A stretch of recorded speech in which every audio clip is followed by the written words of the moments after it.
Hello everyone, I am Shivangi और आज हम पढ़ेंगे टेंस के बारे में। टेंस के 3 टाइप्स होते हैं, present tense, past tense and future tense.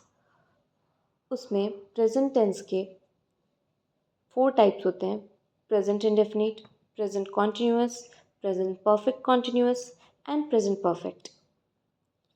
आज हम पढ़ेंगे प्रेजेंट इंडेफिनिट के बारे में इन डिटेल। ओके, सबसे पहले अगर किसी भी सेंटेंस में पता करना है कि वो प्रेजेंट इंडेफिनिट का है भी या नहीं, तो हमें कुछ 4 चीज़ें देखनी होती है। सबसे पहला, अगर उसमें सब्जेक्ट प्लस V1 यूज़ किया गया तो वो सेंटेंस प्रेजेंट इंडेफिनिट होता है। For example, Rohan works in a factory.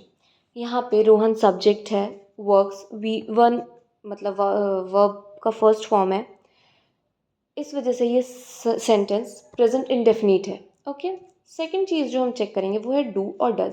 अगर किसी सेंटेंस में डू या फिर डज लिखा हुआ है तो वो सेंटेंस प्रेजेंट इंडेफिनिट का ही होगा। For example, Rohan does not work in a factory. यहाँ पे हमने डज वर्ड यूज़ किया है, दैट इज़ वाई ये एक प्रेजेंट इंडेफिनिट का ही केस है। थर्ड थिंग जो हम चेक करेंगे वो है subject plus is am are. यहाँ तक तो ठीक है, बट V1 प्लस ING उसमें नहीं होनी चाहिए। अगर V1 प्लस ING यूज़ की गई है इज एम आर के साथ तो वो सेंटेंस गलत हो जाएगा, वो प्रेजेंट इंडेफिनिट में नहीं आएगा। ठीक है, for example, Rohan is working in a factory. Rohan is a subject, is है, फिर वर्किंग लिखा है। अगर वर्किंग लिखा है that is V1 plus ING, working है इस वजह से वो प्रेजेंट इंडेफिनिट नहीं है। फोर्थ चीज़ जो हम चेक करेंगे वो है subject plus has have plus verb की थर्ड फॉर्म। अगर वर्ब की थर्ड फॉर्म लगी है तो वो प्रेजेंट इंडेफिनिट नहीं है।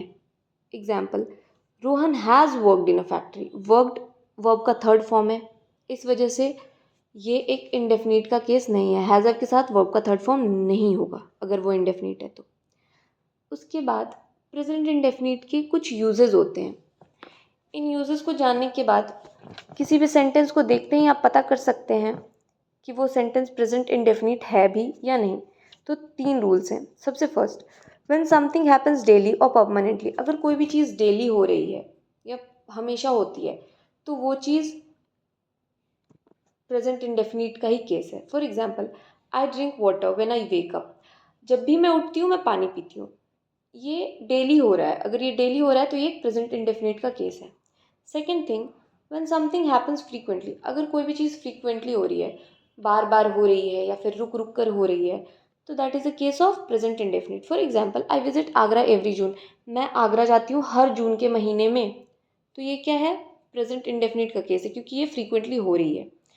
Third thing, when something is a fact. अगर कोई चीज़ फैक्ट है, फैक्ट को हम चेंज नहीं कर सकते हैं, when something is a fact तो that is a present indefinite case. Okay, for example, fish have gills to breathe.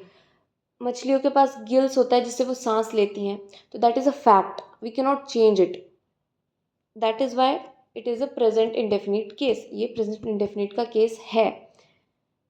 So I hope आप लोग समझ गए होंगे।